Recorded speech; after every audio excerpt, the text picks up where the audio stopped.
So I'm a mom, first and foremost, and I'm a single mom for 20 years. And I think that's had an important impact on the career choices I've made. One of those reasons is that we know women don't ask. They don't negotiate their salaries, right? Now, that's not the only issue. I'm not victim blaming here. Sometimes your supervisor is the person that makes the decision, sometimes they're not. So your first step is really to educate your supervisor. No one person can do it all, man or woman, right? So it's finding that balance in your own partnership to say, I love you and, right? I'm gonna need some help. You can learn more about what we're doing and our movements we're creating at Texas Women's Foundation's website. So it's txwf.org. The opportunity to touch the lives and drive impact for women and girls and families has been such an honor. I love my work, and it's a good thing, Anna, because there's a lot of it. There's a lot to love. Aquí escuchamos, aprendemos y crecemos juntas. Bienvenida a Rollos de Mujeres. Welcome to another episode of Rollos de Mujeres Podcast, where we talk about everything that affects, inspires, and motivates us women. I'm your host, Ana Cruz, and today I have the honor of speaking with someone who's making significant impact to the lives of women, Karen Hughes White. She's the president and CEO of the Texas Women's Foundation. Welcome to Rollos de Mujeres, Karen. Oh my gosh, thank you for having me. I'm thrilled to be here. I'm so excited about this conversation because I will tell you through our conversation the things I went through when I was working for different projects. Yeah. But please, Karen, tell us a little bit about you, who you are as a person, besides all the amazing things that you have achieved as a professional. Oh my gosh. Well, I think the best thing I've done in my life is to raise 3 amazing children. They're now young adults. They're not children at all. And I often laugh about how we do that. We haul off and have actual human beings without a strategic plan or a budget or a board to guide us. And I did exactly that, right?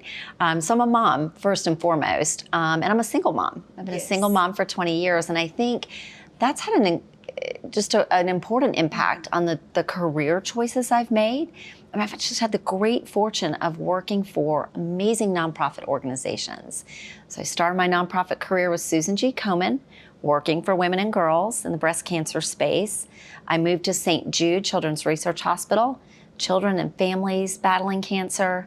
I then had the opportunity to lead a women's organization, Delta Delta Delta Women's Fraternity, and spent a decade as the CEO there, empowering women and girls.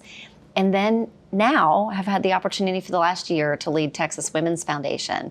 So I think as a single woman, single mother, the opportunity to touch the lives and drive impact for women and girls and families has been such an honor. I love my work, and it's a good thing, Anna, because there's a lot of it. There's a lot to love. Yes, I was gonna ask you, because from a single mother that I was before to another single mother, where you getting that strength to be fighting for other women when we are just trying to figure it out through our days as well? Isn't that the truth? I mean, some days it was just look down to make sure you have the same shoes on, right? And I think, I say this to you, single mom to single mom, our kids give us strength, right? Failure is not an option because you have these humans, right, that you're working for and with, right, along the way. But it doesn't get done alone. You know, it's the village. It's the other women, right? Maybe it's family, the folks that surround you with their support and love that help you understand that you've got it, even on the days when you don't think you have it. And there are plenty of those days. I used to think somebody was maybe secretly filming us, just trying to get out the door to school when I'm flinging bagels like Frisbees. Go, go, go, we're late, right? And in some ways, those are some of the best memories I have of my family and my kids, is just how we came together as a unit and got it done. Yes, I want to say I really admire you because I feel like times have been changing the roles of women. I cannot imagine being a single mom 20 years ago. when there was not a lot of information, there was a lot of judgment as well, which impact our lives and the way we perform in the house and at work, and also resources. There were not many resources for women surviving every single day alone with their kids. How did you do it, Karen? I will tell you, is the power of prayer. I will throw that in there, and faith. I have an amazing family. I have a particularly strong dad who just believed I could do whatever I needed to do. There was a little bit of a safety net there if I needed it. I didn't, but I think I was able to take more chances because that safety net was there, because I knew how much he believed in me, that I was able to move forward. But you're right, I was a single mom sort of in the height of the mommy wars, right? The stay-at-home moms versus the career women. And I wanted to find a way to do both of those things. And so in my career, I had the good fortune of working for someone who believed in flexibility in the workplace. Now, this was in the 1990s, eons ago. My oldest child is 30. And I had a boss who allowed me to have flexibility in my schedule and then ultimately allowed me to work remotely, which, I mean, it was not even a thing back then. That, we weren't working on Zoom, but we could send emails with attachments. We could. And then we could Skype, right? And so I feel like I rode the wave of technology in trying to find the flexibility I needed to be a single mom with 3 kids, because I was terribly outnumbered for all those years. It's others that make it possible, right? And maybe God that makes it all possible. Of course, but also you have to speak up and you have to express what you want, what you need. Yeah. And I think that's the biggest challenge these days for women, because we want to do it all. We want to be successful at work, but we feel guilty not being at home, and we want to be the best moms and the best wives and everything. And it gets to a point that we are just overwhelmed. And I think we need to take advantage of all the organizations that, like Texas Women's Foundation, the resources that are out there. Absolutely. Because we can do it if we really want to do it. I agree. Now, I do think you all had the added pressure of social media, right? That was not ever present in my life when I was flinging bagels, right? So this pressure to be perfect, right?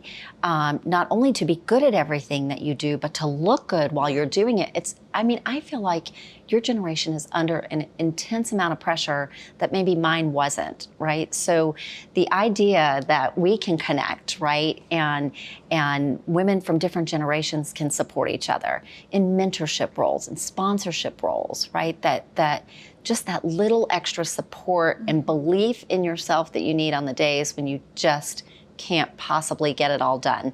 And there are many of those days, right? Yes. Your point about women not speaking up, that endures, right? So Texas Women's Foundation just released research on the wage gap, right? We are still talking about the wage gap. The Equal Pay Act was passed in the 1970s, yet in Texas, women are still making 83 cents on the dollar compared to their male counterparts. There are many reasons for that, none of them good. But one of those reasons is that we know women don't ask. They don't negotiate their salaries, right? Now, that's not the only issue. I'm not victim blaming here. Businesses should pay us more and should pay us equally to men. But as we're working to shift that and make that change, Texas Women's Foundation is offering some salary negotiation workshops in partnership with the American Association of University Women. These workshops are called Work Smart, and they teach you how to evaluate your skills, understand what your unique skill set is worth in the marketplace, and give you those tools and tips and tricks, the language you need to go in and negotiate the salary and benefits package you deserve, right? That you want, that you need, and you deserve. So we're excited to offer those. They're coming up later this month and in May, completely free. And information can be shared with your viewers. In our platforms. And I'm so happy that you came to this topic, because this is what I really want to talk to you about, the salary gap.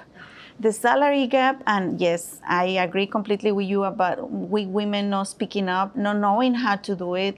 I'm gonna speak from my own experience. When I started working in radio, and I love sharing these stories, and I know many people are like, no, Anna, don't say numbers or don't say too much.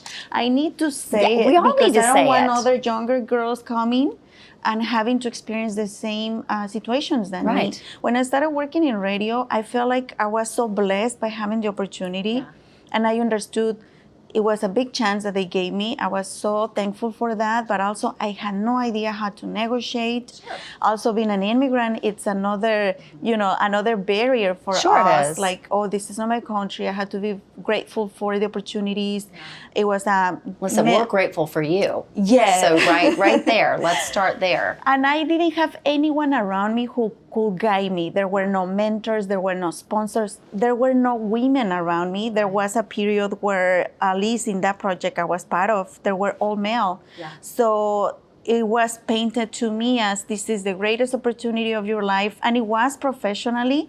But Karen, my annual salary was $18,000. Oh my goodness. And I was a single mother. Oh my my gosh, kid was right? 4 or 5 months old. Yeah. And without all the taxes and deductions, I was getting around $400 every 2 weeks. So I wasn't able to even pay for the milk for my son and the internet I needed because I was a co-host and also a producer to get my notes and my information for the show.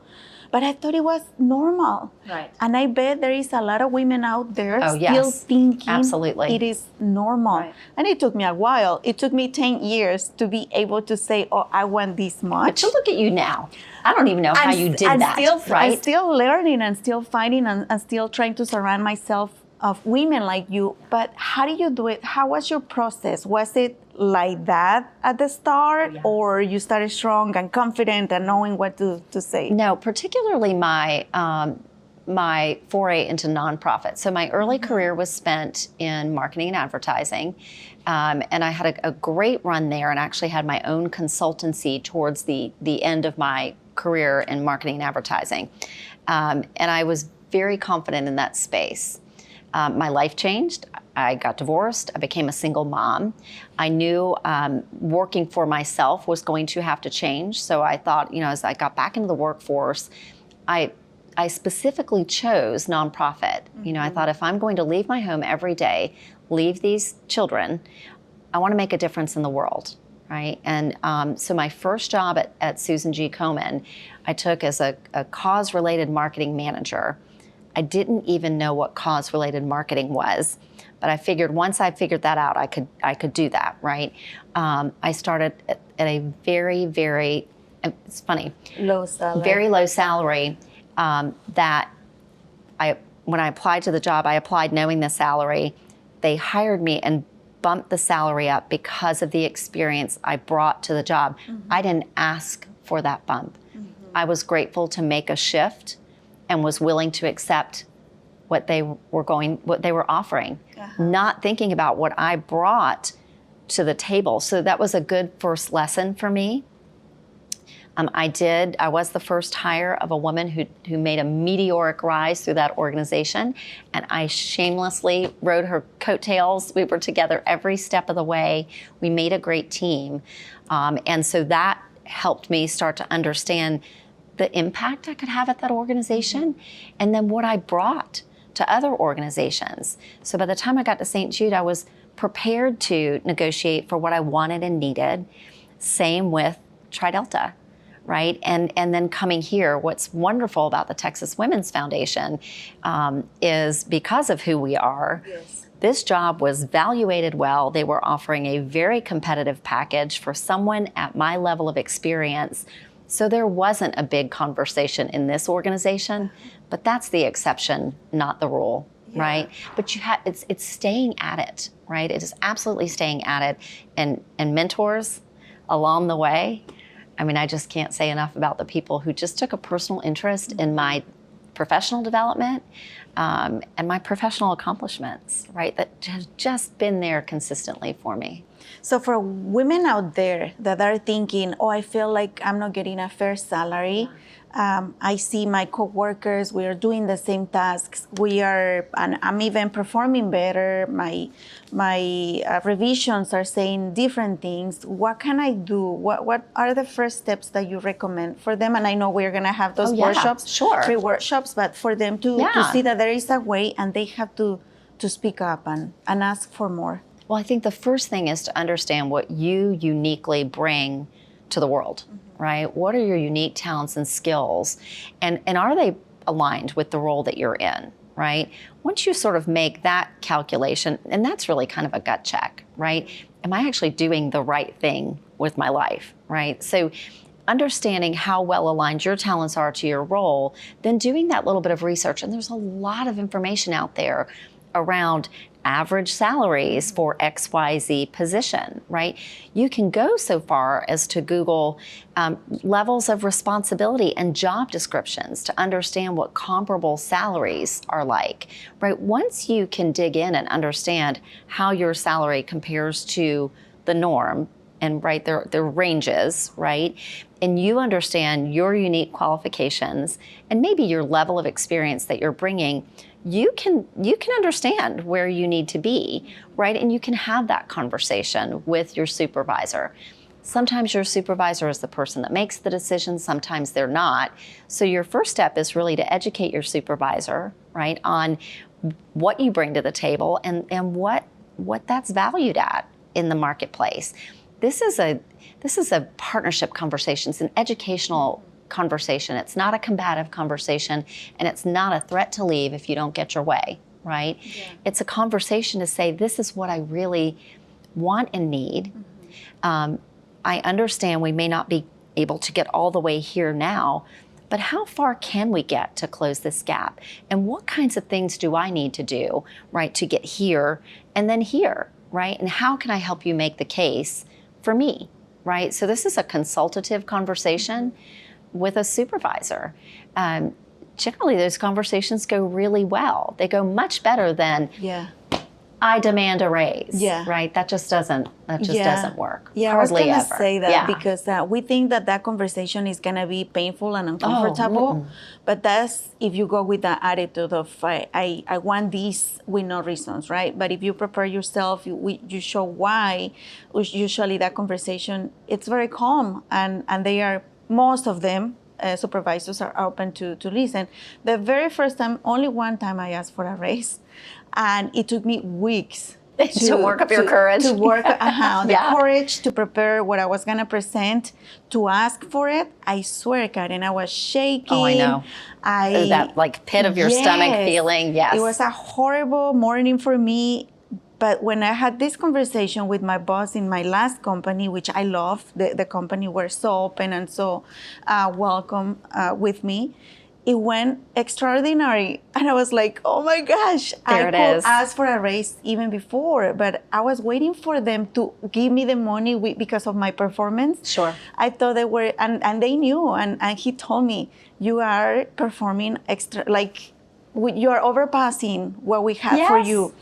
But they were not gonna give me the money if I was not gonna ask for it. Exactly. But we don't understand that. Well, I think you've got to be your own advocate, right? And I say this all the time. My team will know, my kids will know.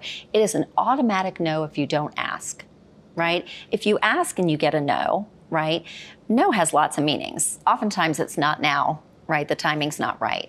But I think approaching this in a way where you're making your own business case, but you're also laying out a business case for your supervisor to make to his or her supervisor, right? And further up the chain, your supervisors generally really appreciate that. When you come that prepared, I think one of the most important things to do in a conversation like that is to reiterate how much you enjoy working for the company, how much you love your role, how much you see yourself continuing to contribute to the company, growing with the company. That's the baseline of that conversation. So you're already laying out a partnership and a long-term commitment to the organization's mission or business, and then the conversation about how you can work together to make sure you're getting what you want and need right? To continue to give this job your all. So it's not an easy conversation, but it doesn't have to be and shouldn't be an unpleasant conversation. But I'm not saying you won't have that feeling in your belly and be shaking a little bit on the way in. And we all do. Yeah. Right? And it's so different when you see things from the employee perspective, right? But now that you are president and CEO, you have a lot of people that come to you. I have a business, it's a small business, but I have people that come to me asking for more money. And it's completely different. And now we understand why these conversations have to be prepared. They have to show us why they deserve the money or they need the money, and also what they are bringing to the company to keep growing together towards the same vision. So I see things completely different to 10 years ago when I was on the other side, because you're on the other side. You want to invest in those employees that are going to stay with you. You want to invest. I say a lot that commitment and passion is not something that you can teach or professionally develop someone into. They either bring that or they don't. And when someone comes to you, an employee comes to you and cares enough to bring that conversation to you, they've done their homework, they've done their research, that's someone that I want to invest in. Yeah. Now, is it true that for people out there, not just women, but we are focusing on women today, that this conversation doesn't go well or is not what they were expecting? It's valid to say that maybe that's not the place they belong to, and it's okay. And that means that that's a sign that you have to keep moving forward in your career, right? Yeah. But we are so afraid to, especially as women, and when we are single mothers, that we have family to feed at home. It's very scary to start looking again for something. Change is hard, right? No matter what kind of change you're making. But I do think you've got to be honest with yourself. If that conversation doesn't go the way you want it to, no, I don't recommend storming out, right? And this is my last day here, right? That was never an option for me. I needed to sort of chart the next part of the course, right? But understanding that may not be a company that's willing to invest in you, well, then you invest in you, right? So dust off that resume, right? Get some guidance, seek out a mentor, start to talk about what really lights you up, right? Where do you want to be next? That carefully considered decision to go to the next place, to bring your best self, and to advocate for what you want, need, and deserve. I mean, that may be the outcome of that salary negotiation, right? Which on some levels, that's terrific because you're not wasting any more time, right? Not making what you need and deserve, right? So, but it is scary and it's disappointing when the outcome doesn't, come your way. I'm an eternal optimist. The glass is always half full for me. So, for me, I just reframe like, okay, well, there's your answer, right? And good for you for having the courage to ask, but it may be time to take that next step. Yeah. What do you think are the factors that are still holding back women to fully reach their potential professionally and personally? Because I feel like we can be prepared, we may be good at having those conversations, we may be performing the best at work, but there are some things that we cannot control. Oh, I agree. I agree. I think there's still a certain amount of bias around women in the workplace, right? Which is astounding to me that bias continues. In Texas, women make up 46% of the workforce. The population of women in Texas is continuing to outpace that of men, meaning the Texas workforce is increasingly dependent on women to drive this $2.4 trillion economy we have here. It's the largest in the nation. So I think employers would be wise to take note, right? I think there are a lot of things that get in women's way. One of those is childcare, right? For us to be able to devote our full selves at work, we've got to be 1,000% comfortable that our children are safe and secure and being loved in the time that we're away from them. Texas has a childcare crisis. There are more children than there are spots for children. 50% of all Texans live in what we call a childcare desert, right? When we start to quantify what the crisis looks like here in Texas, it's about $11.5 billion a year an economic hit to our state because the infrastructure around providing childcare for working women doesn't exist. So it's a huge barrier for women, right? Even if we know what we're worth and we're confident we're being paid adequately, we don't have the care that we need, right? Beyond that, we've got issues with regard to access to health care, right? Including reproductive care. Those are huge challenges for women, and they're disproportionately affecting women. Men don't have babies, right? Our access to health care is a huge barrier to women. And then stable housing, right? You and I were single mom households, right? The number of single mother households in Texas is significant and growing, right? When you couple that with wages that aren't where they need to be, access to health care, including reproductive care, access and affordable child care, right? And then housing, right? By the time you circle all the way back to what we have to spend to just keep a family safe, there are a lot of barriers to women's just economic security to baseline, but then as we come up, our stability, and then ultimately our success. So there are a lot of systemic issues that we've got to address. Texas Women's Foundation works to do that. We work to stand in the gaps where those barriers are for women. And we're grateful for the support we receive from donors and foundations and others, corporations, corporate sponsors, to do that work. And I love that you guys are working so hard to inform us, to give us resources. But I think it's also a society thing that we need to start shifting. And I'm going to speak now with, for example, with my husband. Yeah. We both work, we both take care of the kids. But I feel like many families face the issue that the expectations for women are so high, so demanding, and even if they have childcare, even if they have a job, the society and the roles we play in society are expecting for women to still do the things at home, get stuff done at home, take care of the house, take care of the family, We're husband. The caregivers. We're the Physically caregivers. And mentally. Yes. And it's just too much. It's exhausting. Because they are expecting for a women to do the same that they were doing back on the 1940s, 1950s, right, when they were staying home, which is a lot of work, and then you add up having a job.